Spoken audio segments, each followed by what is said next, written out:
আমরা আজ রওনা হয়েছি ব্যাংসায়ন বিচের উদ্দেশ্যে। ব্যাংসায়ন বিচটা ব্যাংকক থেকে 110 কিলোমিটার দূরে, মোটামুটি 1.5 ঘন্টার মতো সময় লাগে। তো আমরা একটা গাড়ি ভাড়া করেছি, সেটা দিয়েই রওনা হয়েছি ব্যাংসায়নের উদ্দেশ্যে। ব্যাংসায়ন বিচটা পাতায়া যেই পথে, সেই পথেই পরে মাঝপথে। তবে আমরা পাতায়া যাচ্ছি না, যেহেতু আগেরবার পাতায়া গিয়েছিলাম। হাইওয়ে ধরে আমরা এগোচ্ছি।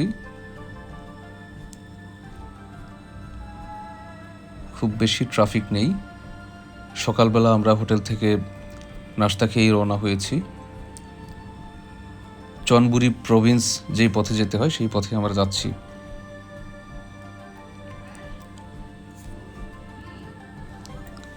যাত্রাপথ খুবই সুন্দর, রৌদ্রোজ্জ্বল দিন, আকাশ পরিষ্কার। জানুয়ারি মাস যেহেতু কিছুটা ঠান্ডা ঠান্ডা, খুবই কমফোর্টেবল ওয়েদার।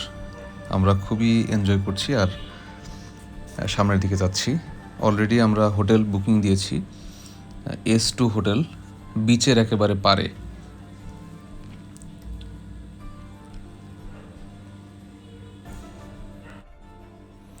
দুই পাশে সুন্দর দৃশ্য দেখতে দেখতে আমরা এগোচ্ছি, আর কিছুক্ষণের মধ্যেই আমরা ব্যাংসায়ন পৌঁছে যাব।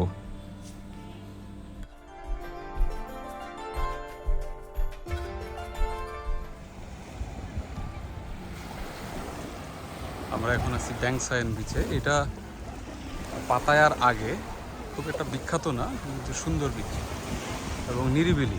খুব বেশি মানুষ না, আবার খুব কমও মানুষ না, খুবই সুন্দর।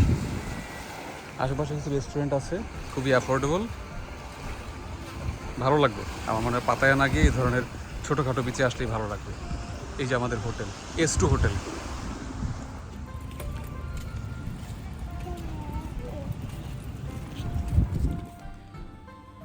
আমরা এখন ব্যাংসায়ন বিচ ধরে হাঁটছি। এই অংশটা সবচেয়ে সুন্দর, বিচের এই অংশটা সুন্দর করে বাঁধানো। বিচের পাড় দিয়ে হাঁটতে হাঁটতে এই অভূতপূর্ব দৃশ্যটা আমরা দেখতে পেলাম। ব্যাংসায়ন বিচের সামনে সমুদ্রে ধীরে ধীরে ডুবে যাচ্ছে সূর্য।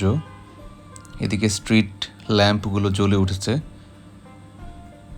এই এলাকার মানুষগুলো বিচে চলে এসেছে এনজয় করতে।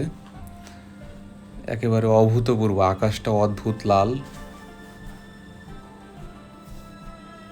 আমরা বেশ মন্ত্রমুগ্ধের মতো তাকিয়ে রয়েছি।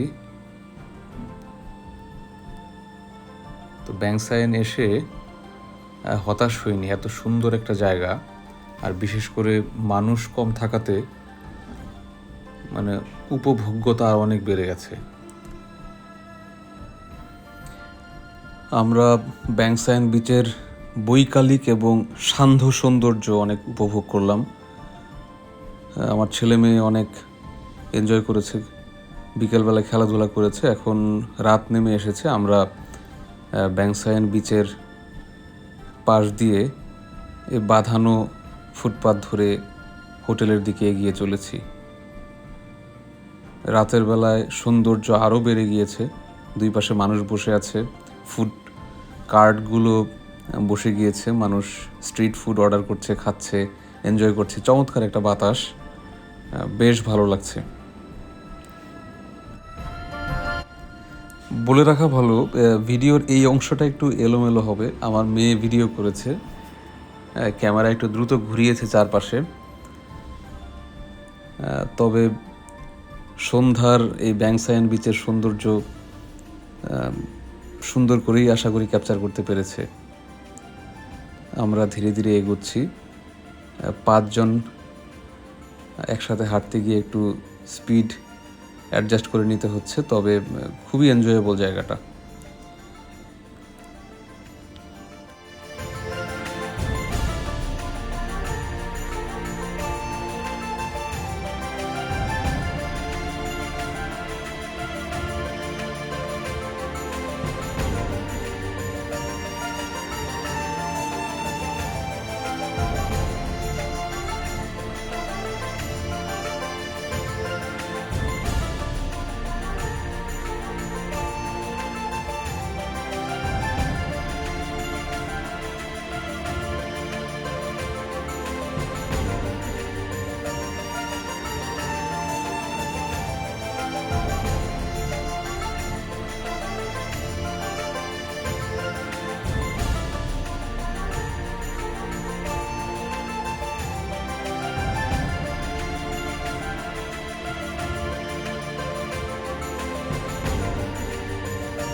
ওই সামনের ফুড কার্টটাতে আমরা খাবার অর্ডার করেছিলাম।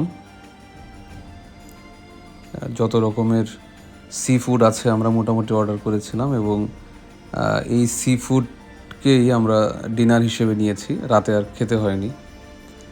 খুবই মজার, যেহেতু ফ্রেশ সি ফুড এখানে এই বিচের পাড়ে হওয়াতে ফ্রেশ সি ফুড পাওয়া যায়, সেজন্য খাবারটা খুবই মজাদার। আর থাই ফুড তো এমনিতেই মজা। সি বিচে বসে সি ফুড খাওয়ার চেয়ে এদের খাবারের প্রিপারেশনটা দেখতে ভালো লাগে। একেবারে ফ্রেশ সি ফুডগুলো যখন বক্স থেকে বের করে প্রিপেয়ার করে, এটা দেখতেও মানে খাওয়ার চেয়ে বেশি মজা। আর এই স্ট্রিট ফুড ভেন্ডররা এতটা স্কিল্ড, এরা মুহূর্তের মধ্যে খাবার রেডি করে ফেলে, দেখতে বেশ মজা লাগে।